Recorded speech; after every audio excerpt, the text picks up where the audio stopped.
You know, yesterday I did what I'm really most skilled at. I made a terrible mistake. I was going a little too fast and just not thinking clearly, got a little busy, and I made a really terrible mistake, like a basically pretty much irreparable mistake. That, yeah, there's no way to look at it that it's kind of good. It's like a really bad mistake.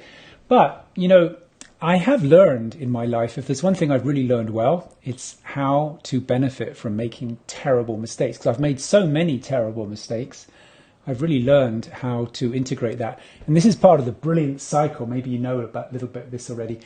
Terrible mistakes are what happen down here. And this is actually the quadrant of integrating mistakes, moving through learning, into humility, where you become open to something bigger than your own mind. So I want to just briefly today tell you the essence of what I've explored of really benefiting from a mistake when it happens.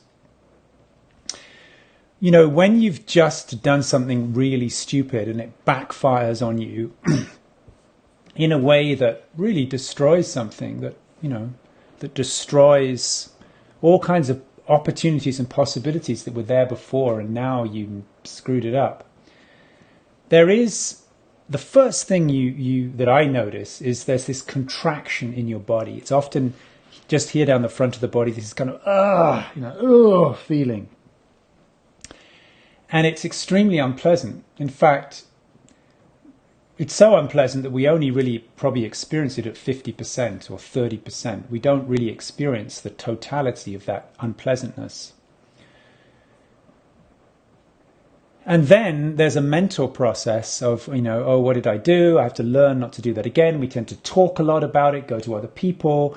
Let's really understand, analyze the mistake so we can avoid it. But what I've discovered is the real gift of making a terrible mistake is in that pain. Which, these feelings that come right after you do something really, really stupid is like shame, regret, remorse, guilt, failure.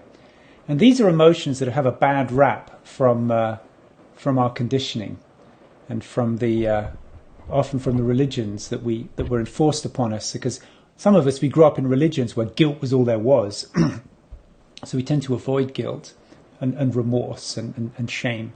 But when you've done something really stupid that you really wish you hadn't, what I've discovered, if you can go all the way into that shame, really just climb down into it, don't try and rationalize or find excuses, but just go into it like a stinking, rotten, horrible sewer that's just going to go on forever. Go into it.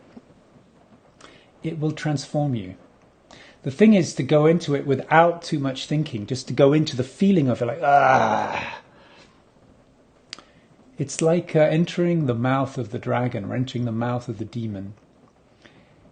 What comes out of it is not a way to avoid the mistake or I made something different, it wasn't my fault. What comes out of it is actually, it sounds strange, but a really deep disgust and distrust with the part of yourself that made the mistake. In my case, it was being a little ambitious and pushy and kind of going too fast. So that disgust allows you to unvelcro a little from that part of you. It pulls it away.